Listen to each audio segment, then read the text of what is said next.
ఎప్పుడైనా సరే ఇలా కరెక్ట్గా పట్టుకొని లూజ్ చూసుకోవాలి. లూజ్ దగ్గర ఒక మార్కింగ్ చేసుకొని తర్వాత హ్యాండ్ మధ్యలో కొత్తగా నేర్చుకునే వాళ్ళకి అది ఎంత లూజ్ ఉన్నదో తెలియదు కదా, హ్యాండ్ మధ్యలో కూడా ఒకటి ఇలా మార్కింగ్ తీసుకొని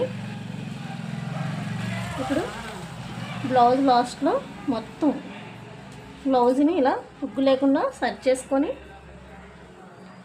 చూసారు కదా, ఇలా పట్టుకొని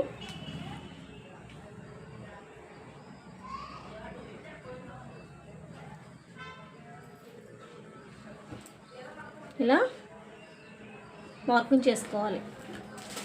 చూసారు కదా, ఇక్కడ కూడా ఎక్కువ తక్కువ రాకుండా కరెక్ట్గా చూసుకొని ఇప్పుడు స్ట్రైట్గా ఇలా స్ట్రైట్గా మార్కింగ్ చేసుకోవాలి. ఇప్పుడు ఇదే గీత మీద కుట్టేసి రావాలి. ఇలా ముసుగా కుట్టుకొని స్ట్రైట్గా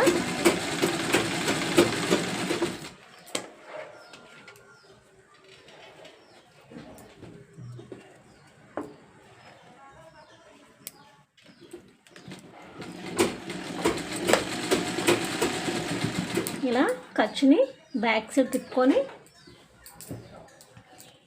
ఇప్పుడు ఫ్రంట్ బ్యాక్ కూడా కరెక్ట్గా ఉండేలా చూసుకొని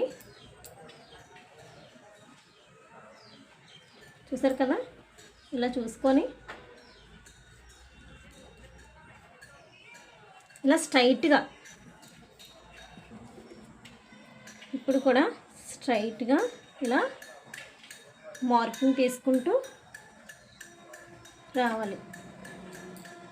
చూసారు కదా, ఇలా స్ట్రైట్గా మార్కింగ్ తీసుకొని ఈ మార్కింగ్ మీదే స్ట్రైట్గా లైన్ వచ్చేలా చూసుకోవాలి.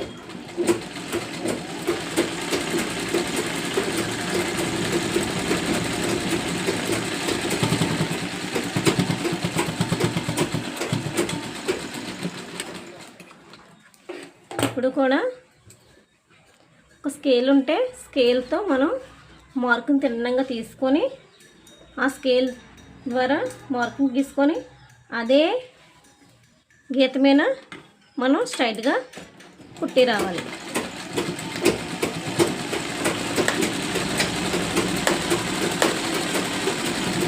కొంచెం అలవాటు అయిపోతే